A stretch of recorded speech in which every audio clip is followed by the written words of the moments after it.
Hi everybody and welcome back to the Girly Girl Bookworm. So today is a Wednesday and I'm actually here with a weekly wrap up, so that is so exciting. I did film one last Wednesday because I felt like I updated kind of like where I was at like that Sunday and that Monday, so I didn't film because I really hadn't read anything much anyways, in my opinion.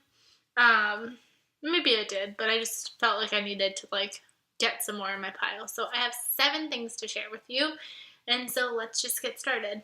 So last time I saw you, it told you that it was my goal to finish Forever Interrupted by Taylor Jenkins Reid, because this was one of those books that I started and then like got halfway through and then like went a week without reading. So this was one of my goals to finish, and this follows a woman who like meets this guy and they kind of have this whirlwind romance where they get married only after like 6 months of knowing each other, and then like 9 days after they get married, she's like, hey honey, like can you go get me some Fruity Pebbles because I really want some Fruity Pebbles. So he leaves on his bike and he ends up getting hit by a car and he passes away. So now she has to go get introduced pretty much to her new mother-in-law, who has no idea that she exists, and kind of their relationship slash they're going through like grief and how to deal with this whole situation. I really enjoyed this book. I can't remember if I gave it 4 or 5 stars. If I gave it 4 stars, it was probably only because I read half and then I read the other half, so like I wasn't as like engaged as I could have been in this book. And it wasn't the book's fault, but most of the time whenever I give ratings, I usually give ratings based off of my reading experience, I guess you can say. Sometimes I do that, and so unfortunately this was not the book's fault. This was my fault, but I feel like I don't know if I would have enjoyed it enough if I had like read it straight through. I don't know if it was a 5-star read, so 4 stars. If I didn't give it a 5, I can't remember. Still really enjoyable. You know what? Nope, that's a different book. Am I thinking of a different book? I'm thinking of the book in my hand. So the next book I picked up was New Uses for Old Boyfriends by Beth Kendrick. I know I was supposed to finish Tiny Pretty Things next, but I wasn't ready. So I picked this one up. This is the sequel to At Dog's Bay. Is that what it's called? I don't know. It's the sequel to The Cure for the Common Breakup, and that one's a book that I read and has like ice cream scoops up and down. They're companion novels. There's actually 4 of them. I only bought this one and the 3rd one because I didn't know the 4th one existed.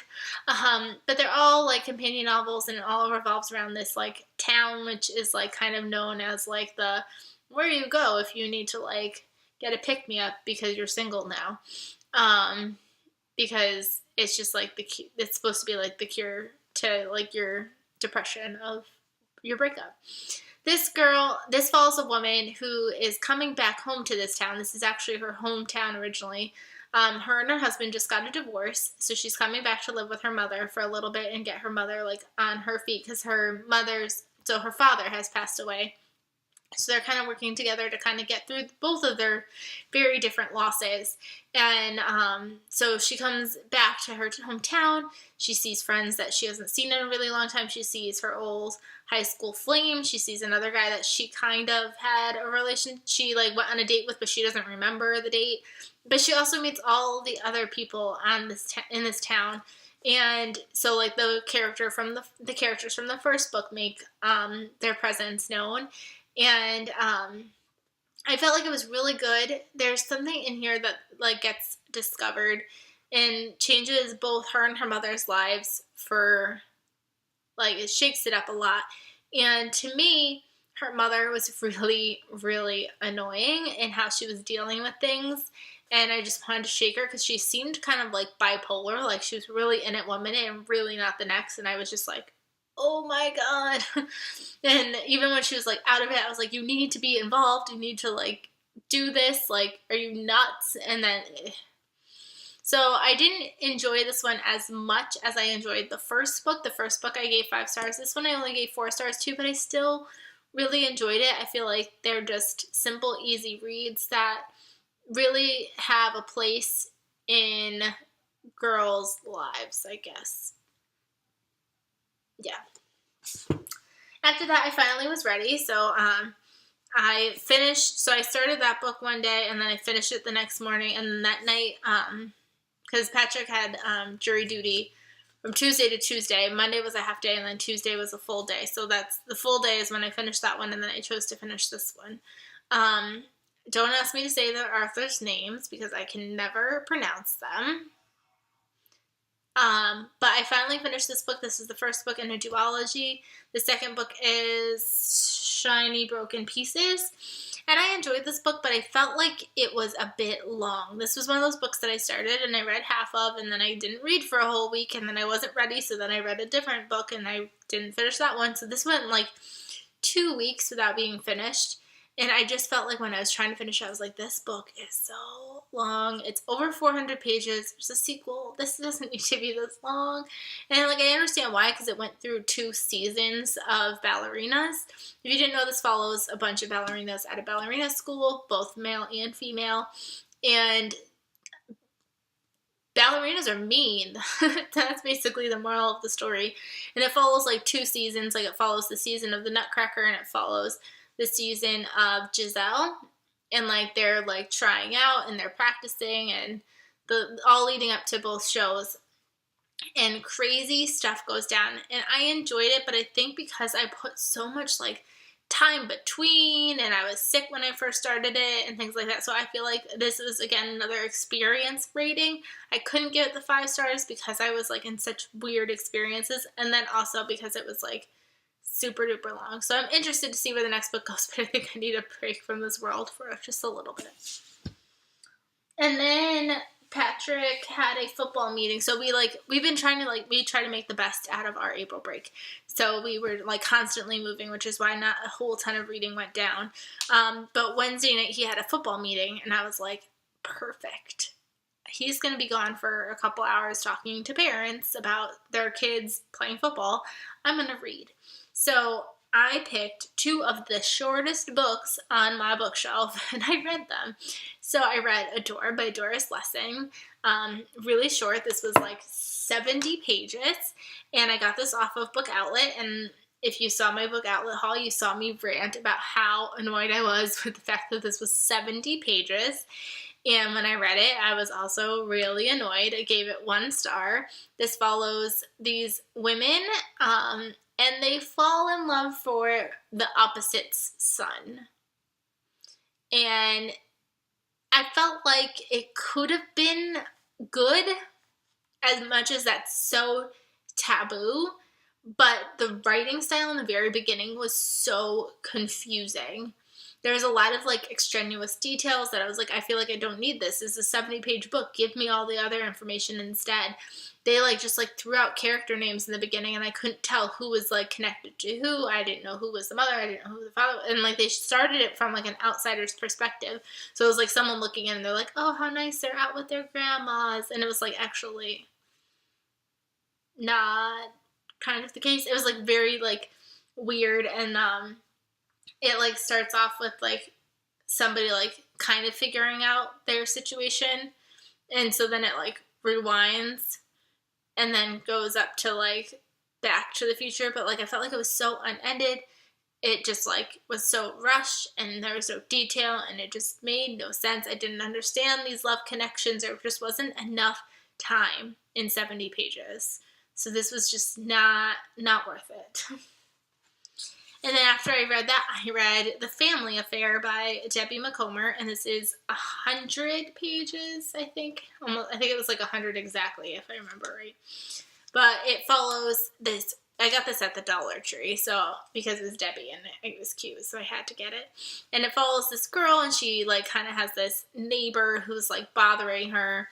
And one day, I'm trying to think of not to yeah, so she doesn't get along with her neighbor. Her neighbor is constantly arguing with this woman, so she kind of hates her neighbor because she feels like he's a womanizer, that he's cheating on this girl and all this stuff. And then his cat named Dog gets her cat named Cleo pregnant, and things change for this lovely couple. And I gave this book, I think, 4 stars because I felt like being 100 pages, I couldn't give it 5 stars. I didn't think it was that amazing. But I still rather enjoyed this. So, hey, for a couple hours to get these 2 things knocked down and off my shelf, like I was supposed to read this for the BookTubeathon and it never happened. So I was like, this is the perfect opportunity and it will give me an opportunity to read this thing that I'm so angry about. And so I'm glad that they're done.